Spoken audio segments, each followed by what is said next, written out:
Building A business in 30 days. So day 1 మనం వచ్చేసి గుంటూరు నుండి స్టార్ట్ చేస్తున్నాము. సో గుంటూరులో వచ్చేసి నాకు తెలిసిన అన్న నౌకర్ బొటిక్ అని ఉంది. సో ఆ అన్నకైతే పేజ్ ఉంది ఇన్స్టాలో 300K ఫాలోవర్స్. సో 1 year నుండి పరిచయం అన్న. సో ఎప్పుడు కలవలేదు, ఫస్ట్ టైం లైవ్లో ఒకసారి వెళ్తున్నాను, పరిచయం ఒకసారి కలుద్దామని. సో కలిసి ఒకసారి లైవ్గా నాకున్న బిజినెస్ ఐడియా ఏదైతే ఉందో అది పిచ్ చేద్దాము, అన్నకు నచ్చుతుందో లేదో అని. సో ఒకసారి నాకున్న ఐడియా మొత్తం అన్నకి చెప్పాను.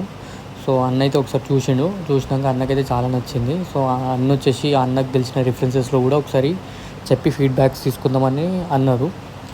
సో అన్నకైతే చూపించినాను. దెన్ వచ్చేసి సెకండ్ పర్సన్ దగ్గరికి వెళ్దామని ఉయ్యూరుకి స్టార్ట్ అయినాము. సో ఉయ్యూరులో వచ్చేసి ఉషా డిజైనర్ అని చెప్పేసి మనకు తెలిసిన వెల్ విషర్ ఉన్నారు. సో వాళ్ళకు కూడా వచ్చేసి 400K ఫాలోవర్స్ ఉన్నారు ఇన్స్టాలో. సో ఆమె దగ్గర కూడా ఒక ఫీడ్బ్యాక్ తీసుకుందాము, ఎలా ఉంది ప్రోడక్ట్, మార్కెట్లో నచ్చుతుందా లేదా అని. సో అక్కడ కూడా ఒకసారి నేను ఐడియా చూపించాను. సో వాళ్ళకైతే నచ్చింది, వీళ్ళకి కూడా. ఇలా డే 1 ఎండ్ అయిపోయింది. సో నెక్స్ట్ ఎక్కడికి వెళ్తున్నానో స్టే ట్యూన్ ఫర్ డే 2.